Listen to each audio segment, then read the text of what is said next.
Imagine a car so affordable that even a family riding a scooter in the pouring rain could dream of owning it. That was the vision behind the Tata Nano, a tiny car with a massive ambition. It was supposed to be India's people's car, a revolutionary vehicle that would transform the lives of millions. But what started as a dream soon turned into a cautionary tale of business, branding, and the unpredictable nature of the market. So, what really happened to the Tata Nano? Let's dive in. The story begins in the early 2000s with Ratan Tata, the visionary chairman of Tata Motors. One day, he saw an Indian family, a father, mother, and two children, riding a small scooter on a busy street. The sight stuck with him. It wasn't just dangerous, it was unfair. Why should lower middle class families have no choice but to risk their lives on two wheelers? That's when he had an idea. What if there was a car so cheap that even these families could afford it? This wasn't just a business plan, it was a mission. Tata Motors set out to create a car that cost only 1 lakh rupees, around $2,500 at the time. The engineering challenge was immense. How do you make a functional, safe, and roadworthy car at such a low cost? The Tata Nano was a marvel of cost-cutting innovation. Engineers stripped it down to the basics. It had no power steering, no airbags, and just one windshield wiper. The seats were thinner, and the car was built with lighter materials. The engine? A tiny 624 cubic centimeter, two-cylinder motor positioned at the rear, unlike anything seen in India before. But despite its minimalism, it was a real car, not just a glorified rickshaw.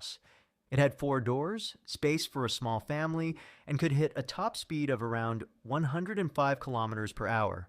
In 2008, the world watched as the Nano was unveiled. The reaction was electric. A car for just 1 lakh rupees? It was unheard of. The media hailed it as the cheapest car in the world, and people lined up outside dealerships with excitement. But then, things started to go downhill.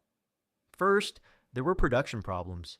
The Nano was originally supposed to be built in West Bengal, but political protests forced Tata to move their factory to Gujarat, delaying production and increasing costs. By the time the car actually hit the market in 2009, prices had already started creeping up. Then came the branding disaster. The Nano was meant to be an affordable alternative, but the way it was marketed, especially as the world's cheapest car, made it seem cheap in the worst way possible. In India, where owning a car is a status symbol, people didn't want to be seen in a vehicle associated with poverty. Instead of being a symbol of aspiration, the Nano became something people avoided. And then the unthinkable happened. Some Nanos started catching fire. Though the incidents were few and Tata insisted it wasn't a design flaw, the damage was done. News spread fast and public confidence in the car took a huge hit. Sales never took off the way Tata had hoped. In its best year, the Nano sold around 75,000 units, far below expectations. Over time, the company tried to revive interest with newer models, better safety features, and even a slight rebranding. But the stigma never really faded. By 2018, Tata Motors finally pulled the plug. That year, they sold only 1 Nano in a whole month. The car that was meant to be India's game changer had quietly disappeared. So, what can we learn from the Tata Nano? It's a story of ambition, innovation, and unintended consequences. Ratan Tata's vision was noble. He wanted to make mobility accessible to millions, and in many ways, he succeeded.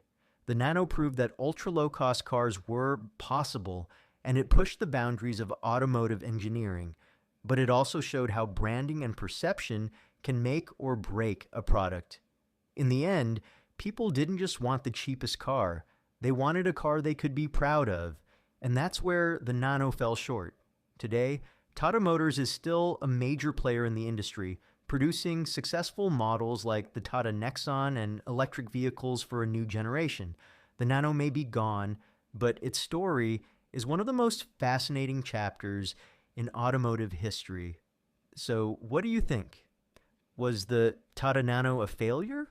Or was it just ahead of its time? Let me know in the comments. Like and subscribe for more interesting business stories like this.